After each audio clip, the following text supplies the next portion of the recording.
They arrived with 10,000 ships to destroy Earth. An empire that had never known defeat. A fleet forged across the stars, sharpened by the blood of 1,000 conquered worlds. They expected obedience. They expected surrender. They expected silence. What they got was something else entirely. No missiles were launched. No counter-fleet rose to meet them. Earth, by all appearances, did nothing. And yet, ships began to fall from the sky. Guidance systems scrambled. Thrusters locked. Entire waves of drop ships suspended mid-air, frozen, untouched, as if time itself refused their invasion. And across every command screen in the mighty Zarthan Armada, came a single message. Welcome to Earth. Please turn around. By the end of that day, only a handful of ships remained. Only a handful of commanders lived to tell the story. This isn't science fiction.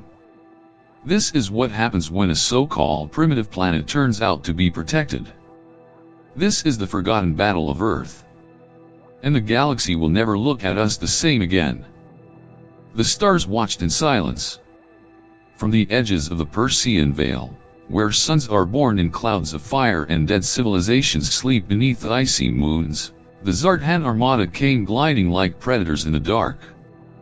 Warships by the tens of thousands. Sleek. Serrated. Ancient. Each one a symbol of destruction. Each one carrying the echo of worlds forgotten.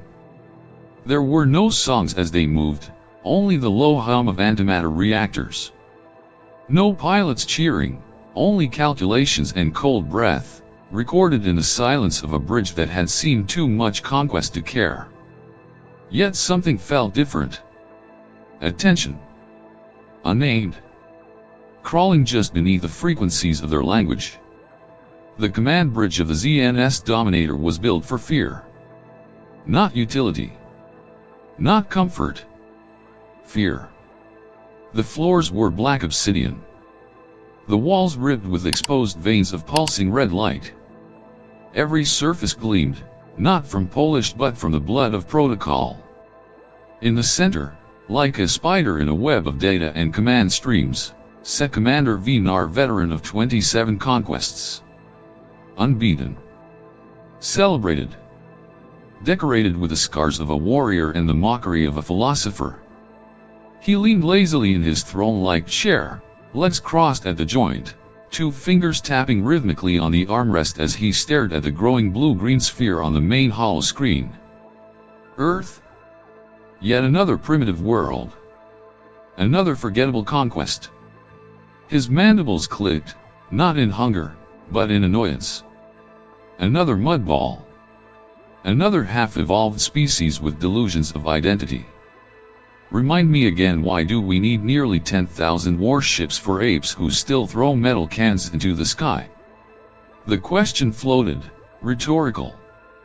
From the seat just behind him, a reply came. Supreme Command believes the humans are unpredictable, sir. Vinar turned, slowly. His eye stalks narrowed. Unpredictable? They worship invisible deities, poison their oceans, and can't even agree on what truth is. They haven't unified their own species and we fear them. She didn't respond. Were you there for Tiger 9? He asked. The amphibians who fought with sharpened coral? Or the Voru resistance, who believed their bloodline made them immune to plasma? She shifted slightly but said nothing. No. That's right. You're fresh from the academy. No real-world ash in your lungs. You only know simulations and spreadsheets. Around them, the rest of the bridge crew pretended to focus on data. But they were listening. They had heard Vinar mock before. They had seen him belittle. Command. Win. But this was different. He was trying to convince himself. Because deep down, beneath the scars and smirks, Vinar felt it too. This wasn't like before. The console lights flickered. A transmission beacon. High command encrypted priority. The main display blinked. Static. Then the image resolved into a towering figure, Admiral Kvek. His armor was blackened by starfire. His eyes glowed with twin suns of discipline. Behind him stood statues of fallen enemies. Real statues. Carved from the bones of defeated generals. Commander Vinar. You are to engage under Priority Alpha Protocol. The room froze. For them? Vinar asked, voice flat. For Earth, the Admiral replied. The Predictive Algorithms Division ran 10,000 conquest simulations. Only 8 resulted in Zarthan victory. The air thickened. 8. Vinar echoed. Out of 10,000. The pad has never predicted less than a 98% success rate for any pre-FTL civilization. Hence the size of the fleet. Hence the override of all standard doctrine. Vinar's voice dropped.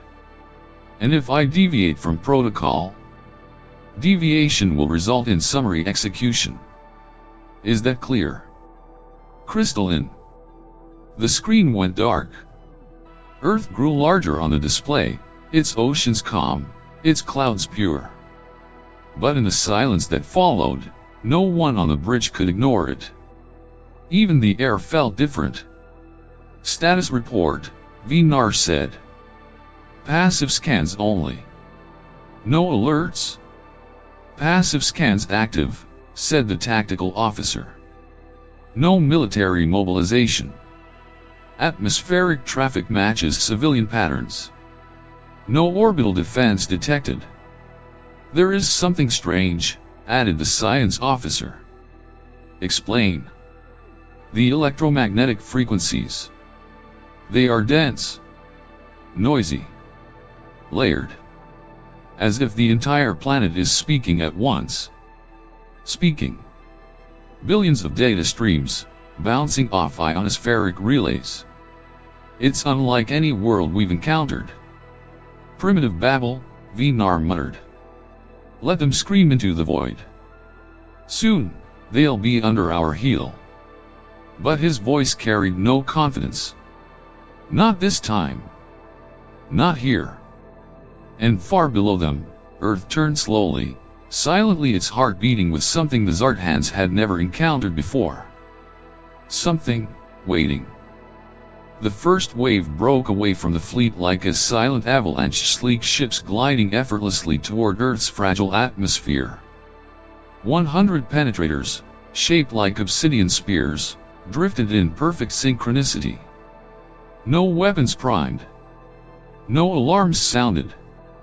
Only the hum of guided descent, smooth and silent. From orbit, Earth shimmered. Its clouds curled in gentle arcs. The oceans reflected sunlight in rippling sheets of blue fire. The continents lay still, oblivious to the doom falling toward them. On the command bridge of the Dominator, Commander Vinar watched. Status, he said, not turning from the screen. First wave descending, Tactical Officer Gritnar responded. Trajectory clean.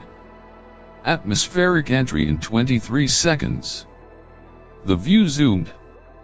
One by one, the red markers of the penetrators dipped into the upper layers of Earth's atmosphere. Their hulls began to glow faintly, harmless heat friction as expected. Vinar's mandibles clicked once. Begin telemetry recording. I want full sensor coverage. Spectral, and gravimetric. Already running, said Science Officer Mevar. No anomalies reported. The bridge was quiet. Professional. Measured. But something in the silence did not feel right. Vinar's claws tapped the armrest of his chair. His instincts, honed across 27 worlds, whispered without words. He ignored them. Approach speed nominal, Gritnar continued. adjusting for atmospheric drag. The countdown on the central display reached 0. Penetrators entered Earth's sky. And then, everything changed. It began with a flicker on one of the telemetry lines. A slight pulse. Barely noticeable. Then another. Gridnar's hands froze. "Commander." Vinar turned slightly, sensing the shift. "We're getting erratic readings." "Clarify." "Flight pattern deviation. 37 ships now reporting weight 4260. "What kind of deviation?" "Guidance systems failure. Total control loss. Ships are veering, spinning, some accelerating off trajectory." Alarms burst across the bridge. Red icons flashed on every screen. A tangled web of orbital vectors filled the holo map, showing the penetrators scattering like leaves in a storm. "Visual feed now?" Vinar barked. The screen shifted. One penetrator, seen from a trailing camera, began to spiral wildly, its stabilizers firing in vain. Its hull glowed brighter, friction lines tracing uncontrolled arcs across the sky. Another was tumbling end over end, flipping, rolling. "Contacting wave lead, no response," Gridnar said. "Command links are failing. Signal degradation severe." Vinar rose from his chair. "What weapons are humans using?" "No weapons detected," Mevar answered, her voice tight. "No energy discharges. No missiles. No impulse. Nothing." "That's impossible." Gridnar turned to face him. His hands were shaking. "It's like something else is flying our ships." The room plunged into silence. Then the screen blinked. Static. And then text. Centered. Simple. Bold. In perfect Zarthan script. "Welcome to Earth. Please turn around." The silence deepened. It wasn't just a message, it was a statement of power. A warning. No human should have known the Zarthan language. No Earth computer should have been able to breach quantum encrypted channels. And yet, there it was. Mevar whispered, as if afraid of the words. "That was not a hack." "What do you mean?" "The message wasn't forced into the system. It was accepted. As if the Dominion itself allowed it." Vinar stepped forward.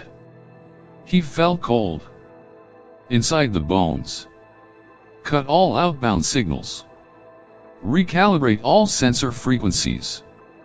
Shut down remote access protocols. Now." Gridnar complied, voice faltering. "Ship status. 78 penetrators remain airborne. 9 have broken orbit. 13 confirmed lost. In minutes." Vinar growled. Science Officer Mevar stared at her console, her 4 eyes darting in panic. Their systems are being overwhelmed with patterns. Repeating data streams. Numbers. Pure mathematics. Billions of sequences flooding their communications cores. Vinar turned sharply. "What numbers?" "Prime numbers. Fibonacci spirals. Mandelbrot iterations. They are being bombarded with meaning." "They are not attacking us," Gridnar whispered. "They are speaking to us." "No," Vinar said, his voice low and tight. "They are disarming us. Silently. Precisely." And from the windows of the bridge, far in the distance, Earth spun slowly. A quiet blue world, without weapons, without shields. But beneath that sky, something was watching. Something that knew. The screen crackled once more. Not static. Not interference. A shift subtle, like a door slowly creaking open between dimensions. Then, the light stabilized. And for the first time in the long history of the Zarthan Empire, a human face appeared on the command deck of a flagship. She did not flinch. She did not scream. She did not beg. Her skin was deep bronze. Her eyes sharp as glass, unreadable. Behind her stood no banners, no weapons, no armies, only a plain wall of steel and blinking blue lights. She wore a uniform tight, precise, dark green with silver trim. On her chest, a row of metal emblems gleamed like stars. They meant nothing to the Zarthans, but they meant everything to her. She stood tall, steady. And then she spoke. "Commander Vinar. I'm General Audrey Jefferson. We've been expecting you." The bridge froze. No one breathed. No translator was active, yet her words rang out in flawless Zarthan dialect, spoken with the precision of someone who had practiced, not recently, but for a long time. Vinar stared. His voice, when it came, was quieter than usual. "You know my name." Jefferson allowed a small smile. It was not warm. "Let's just say, your arrival wasn't subtle." No movement on her side of the screen. No flicker of fear. No false humility. Vinar felt his chest tighten. "Your species shouldn't be capable of this level of communication." "And yet, here we are," Jefferson replied, calmly. "How did you bypass our security? Our channels are encrypted with protocols derived from fourth-order quantum threading. Your people barely launched a satellite 60 years ago." She stepped slightly forward. "Do you want the short version, or the terrifying one?" Vinar's mandibles twitched. "You've made your point. So say what you came to say." Jefferson tilted her head. "We're offering you a chance to withdraw, Commander. Leave Earth's orbit. Take your fleet. Go home." Several officers on the Zarthan bridge inhaled sharply. The idea, the audacity that a species barely out of its own atmosphere would tell the Zarthan Empire to leave. It was madness. But Vinar did not laugh. He looked at her. Really looked. Her expression hadn't changed. There was no bluff in her voice. No trace of a gamble. Just certainty. "Do you understand what we've brought?" Vinar asked slowly. 99,900 ships. Planetary eradicators. Orbital siege weapons. You've disabled a few dropships. But the bulk of our fleet is watching." Hesitating, she cut in. That caught him off guard. "You've never failed in a conquest, have you?" she added. "No," he replied, almost by instinct. "Then let me ask you this, Commander, why haven't you launched the second wave yet?" Her words hung like frost in the air. Vinar's eye stalks narrowed. "You know too much." "Because we've had time," Jefferson said. "You weren't the first to arrive. Just the first to come close enough." Vinar's claws tightened around the console. "How long?" Jefferson paused. 70 years. Silence. "Your scout vessels entered our system decades ago. They tried to hide. We let them. Watched them. Followed them. They left traces, energy patterns. Noise. We studied it all." "Impossible," Vinar whispered. "We use masking protocols undetectable to pre-FTL civilizations."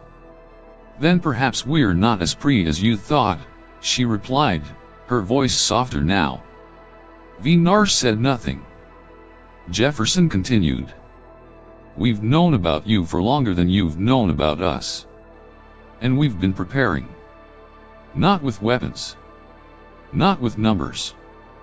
but with something your simulations can't account for.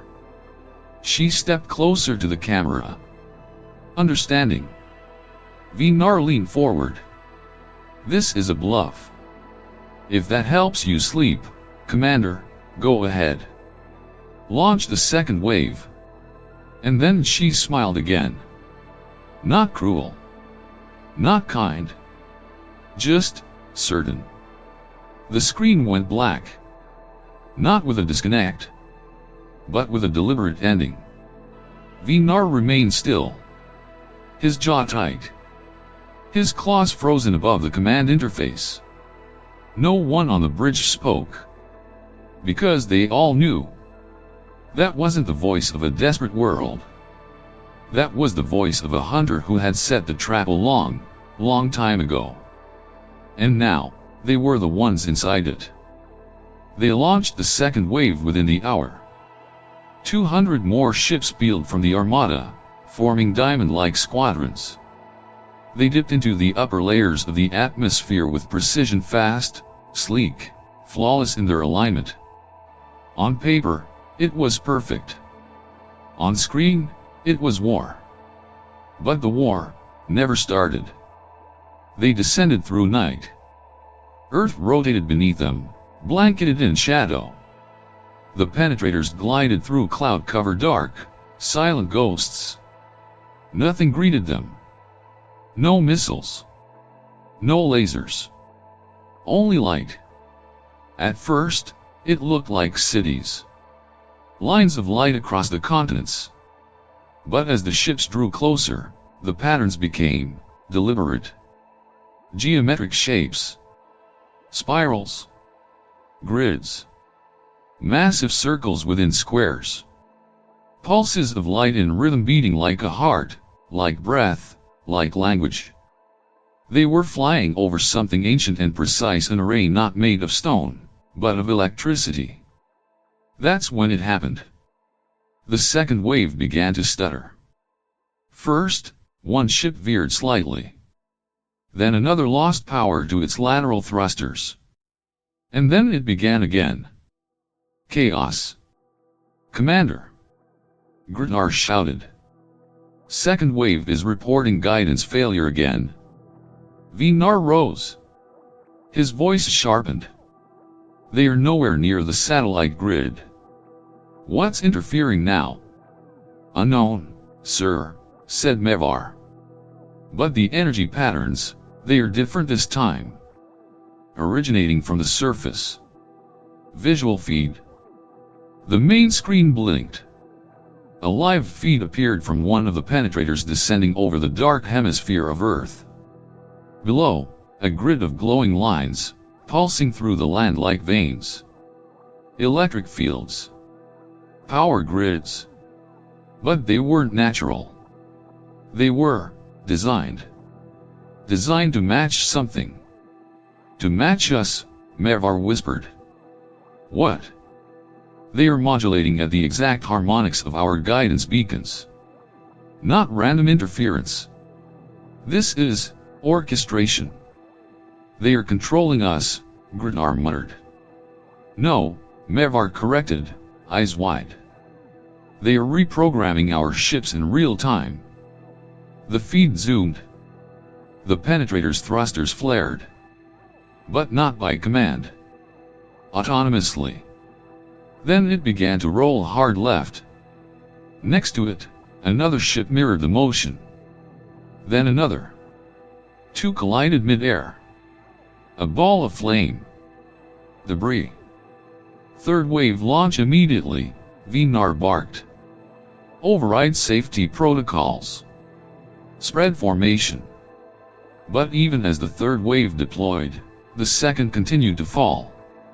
And then something new emerged. The light. Not from the surface, but from the ships. They froze.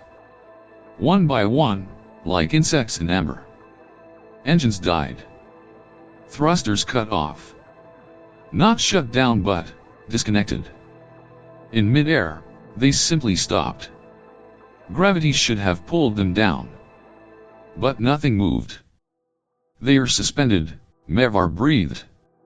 In temporal displacement fields. Explain, Vinar said, his voice colder now. She turned to face him. They are not dead. They are not even crashed. They are paused. Frozen in time-space. Every particle in those ships is holding still. That's impossible, he growled. Not anymore. From the view screen, Vinar watched as the third wave tried to avoid the trap. They twisted. Split. Dove from the opposite side of the planet. But the lights were waiting there too. Another grid. Another pattern. A different rhythm but the same control. Temporal stasis fields are spreading, Mevar reported. Different modulation across regions. They are adapting to our approaches faster than we can change them. Vinar didn't speak. He was staring at the frozen dropships. Mid-air. Like statues of defeat. No smoke. No fire. Just stillness. What are they? He whispered. Mevar turned, slowly. I don't know. Her voice trembled. But this isn't technology. Not in the way we understand it. This is something else. Vinar closed his eyes. Far below, Earth rotated. Still. Patient. The predators had arrived. And were caught in a trap they couldn't even see. It began with a shimmer. Not an explosion. Not a pulse. Just a shimmer. As if the stars themselves blinked. Then space folded. Where moments before there had been only blackness, cold, empty blackness, a new shape appeared in orbit. A vessel. But not like any Zarthan design. No armor. No visible engines. No seams. No lights. It was smooth. Bone white. And perfectly still. It did not descend. It did not broadcast. It simply existed. New contact, Mevar whispered. Unknown class. No radiation. No emissions. No gravimetric disturbance. It didn't arrive, it manifested. On every ship in the Zarthan fleet, every screen went black. Simultaneously. Then, a voice. It came from nowhere. And everywhere. Soft. Melodic. Calm. This is Observer Talim of the Galactic Concord. The bridge of the Dominator fell deathly silent. Zarthan fleet. You are in violation of Statute 17.3. Earth is a protected world. Your presence is unauthorized. Your aggression is recorded. Vinar felt his legs lock. Every eye stalk on the bridge turned toward the sound. It wasn't coming from the speakers. It was vibrating through the hull. Resonating through the crew's bones. As if the ship itself was listening. Talon continued, gently. Your species helped write these laws, 40,000 cycles ago. No one moved. Not even to breathe. Vinar's lips parted. What? On a separate channel, Admiral Kvek's voice roared to life. This is a human trick, he snapped. A false broadcast. Fabricated. There is no such entity, no council above the Empire. But then the stars blinked again. And another ship appeared. Then another. Then 10. 30. 100. They came not from hyperspace. Not from any known entry point. They simply arrived. As though existence had always left space for them, and they had chosen now to occupy it. All white. All silent.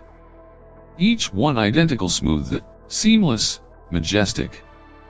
Not war machines. Not threats, but judgments made manifest. Vinar backed one step away from the console. No energy signatures, Mevar whispered. No engines. No mass fluctuations. They are not just cloaked, they are different. I don't think they move through space. I think they move space itself. One of the ships turned. Not physically, but reality bent around it, like light through water. Then another voice entered the bridge. Observer Talon again, but this time, colder. This is not a negotiation. You have 1 standard hour to withdraw all vessels. If you remain, enforcement will begin. In full accordance with Concord law. Kvek's face flashed onto the screen. His fury had faded. He looked pale.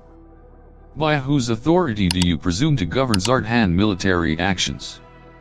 There was a pause. Then Talon responded. By the authority of the 7 founding species. Including your own. Gasps rippled across the bridge. Mevar dropped her data tablet. It clattered to the floor. Vinar's voice was barely a whisper.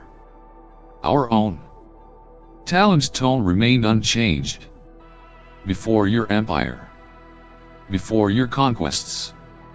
Before your memories, the Zarthan species stood as one of the 7 pillars that forged peace from the ashes of the burning era. You helped draft the Concord. Kvek stumbled forward in his own transmission. That is ancient myth. Children's tales. Talon replied gently. Then explain our presence. Explain what your sensors cannot see. What your weapons cannot reach. No one could. And the stars kept blinking. One by one. As more Concord ships appeared. Quiet. Unmoving. Watching. Commander Vinar, Talon said at last, his voice softer now. You were not the first to forget your past. But you can be the first to remember it. Vinar stared at the view screen. The blue-green planet still turned below. A world untouched. But no longer alone. He whispered the truth out loud, soft enough for only himself. We were never alone. And somewhere, far below, on the quiet planet they had come to conquer, something smiled. The command bridge of the ZNS Dominator was quiet again. But it was not the stillness of control. It was the stillness of collapse. The screens had stopped flashing. The alarms had silenced. The data streams no longer filled the air with urgency. Because there was nothing more to report. The invasion had ended. And they had lost. Admiral Kvek appeared on the central screen, his image grainy from signal delay. The bright gold armor that once gleamed with pride now seemed dulled, like the weight of failure had dimmed its shine. His voice, when it came, was low and heavy. All forces are to withdraw immediately, he said. Fleet Command has issued reclassification of Operation Earth. The official reason will be listed as environmental interference in a target system. He said it without blinking. As if by speaking it enough times, it might become truth. On the bridge of the Dominator, the officers stood at attention, silent. Vinar didn't move for several seconds. Then he let out a slow breath through his mandibles. A sound more tired than angry.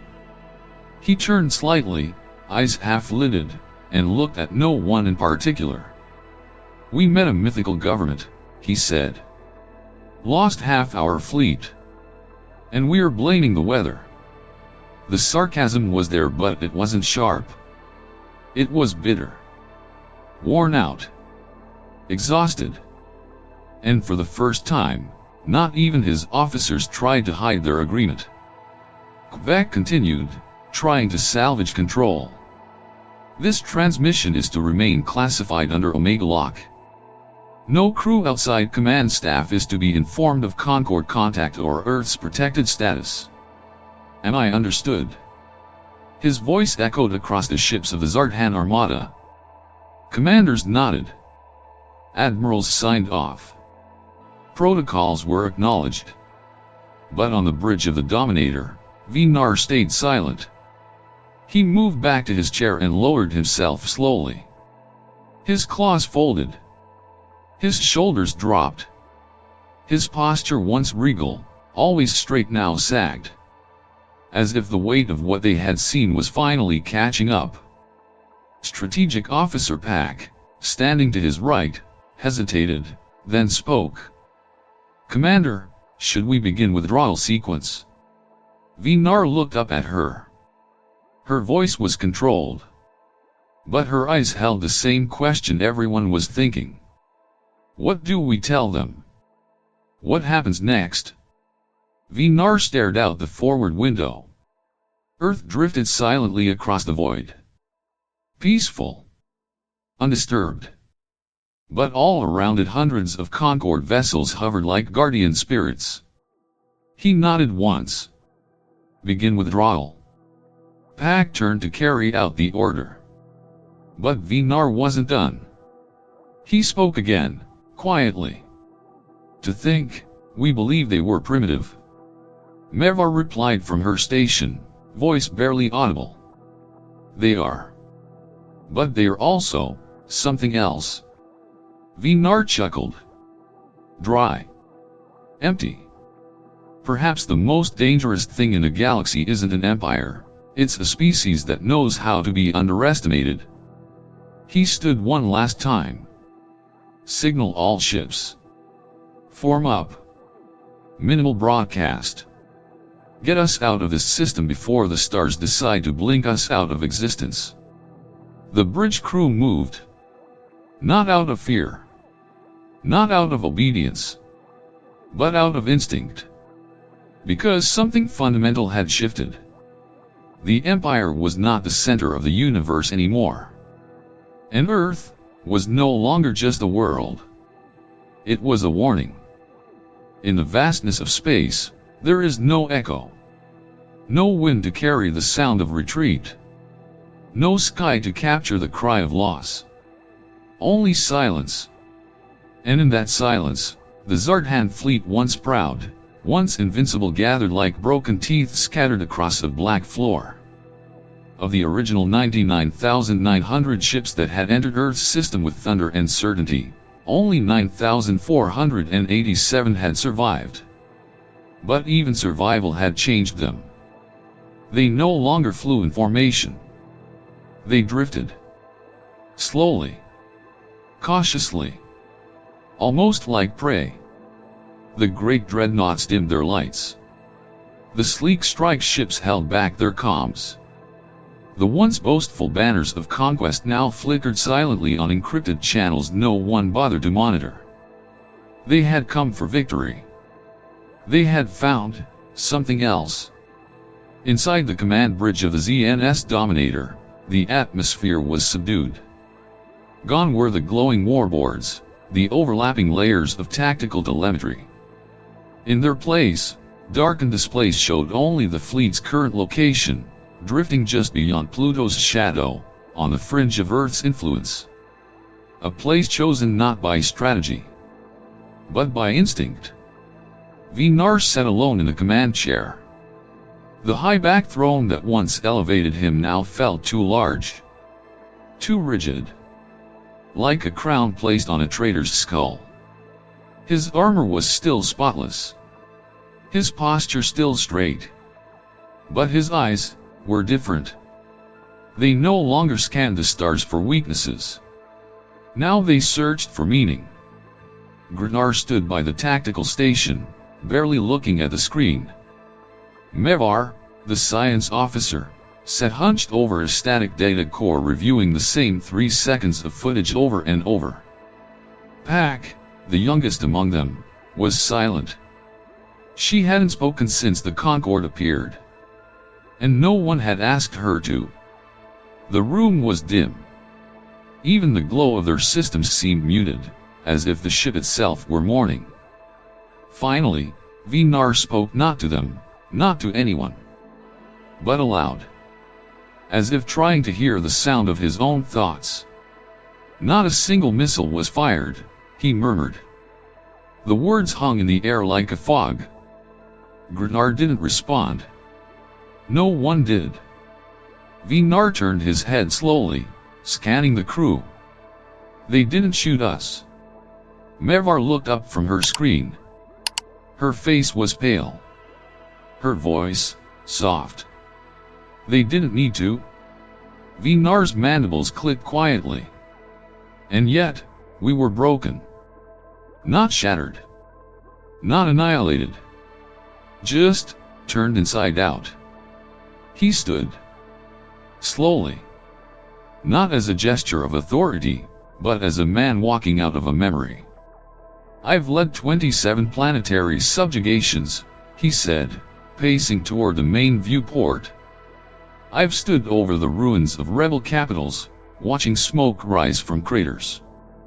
I've seen last stands.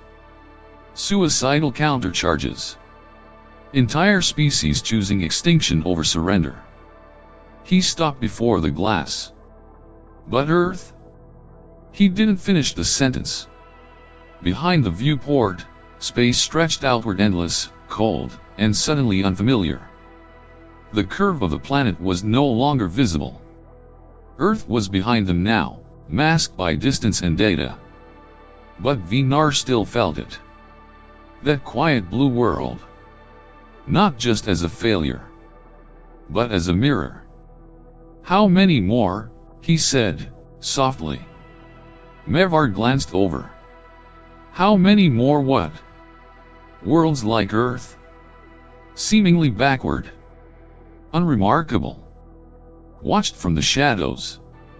Protected by laws no one remembers. He turned to her. Protected by us. The words stunned her. What do you mean? Vinar's voice was low, almost ashamed. Observer Talon said it. We helped write the Concord. Our ancestors. Before the Empire. Before conquest. He walked back to his chair. 40,000 cycles ago. The Zarthan were not warriors. We were scholars. Diplomats. Scientists. Grenard stiffened. That's not in any official history. Exactly, Vinar said. Because it was buried. Hidden. Or maybe erased. He sat. And for the first time, he looked old. The Empire was built on amnesia. Silence returned. Pack broke it. Quiet. Shaken. They are not just watching us now, are they? Vinar looked at her. No. They've always been watching. A pause. Long before we ever noticed. Then came the sound. A soft chime. From Vinar's console. A single alert. No flashing lights. No alarms. Just a soft pulse of white light on the personal data pad affixed to his armrest. He tapped it. The screen blinked once. Then showed a single line of text. No sender. No encryption header. No traceable origin. Just 10 words. We will meet again, Commander Vinar. His breath caught. The bridge crew turned toward him, sensing the shift. But he said nothing. He stared at the message for a long time. As if it might change. As if it might explain itself. It didn't. Who sent it? Mervar asked, rising. Vinar didn't answer. His eyes didn't leave the screen. Grenard approached, slowly. Should I scan for hidden data? Traces. Vinar shook his head. They didn't leave fingerprints. He leaned back in his chair, letting the silence return. But it wasn't peaceful. It was the silence of something ancient. Something vast. Something awake. "They are not done with us," he said at last. No one disagreed. He stared out the window again. Into the dark. Into the stars. And wondered. How long had they been watching? And more importantly, what would they do next? They came to destroy Earth with 10,000 ships, supreme technology, and absolute certainty. They didn't expect resistance. They didn't expect intelligence. And they certainly didn't expect to lose. But Earth was never as simple as it seemed. Within hours, entire waves of ships were falling disarmed not by weapons, but by signals, silence, and something far older than war. And when the truth revealed itself that Earth was protected by ancient laws, watched by a council even the Zarthan had forgotten, it was already too late. Only a handful of ships escaped. Only a few lived to tell the story. Now, the galaxy knows. There are places you do not touch. Worlds you do not claim. Species you do not underestimate. And Earth sits quietly among them. But here's the real question. How many more primitive planets are like us? Who else is being watched, protected, prepared? And most importantly, if this was only one story the Zarthan Empire tried to bury, what else are they hiding? Because this wasn't the end. It was only the first time they were stopped. And if you thought this story was unbelievable, you haven't seen what comes next. So subscribe. Stay with us. Because on Alien Chronicles, we dig deeper. And what we're about to uncover may change how you see the universe forever.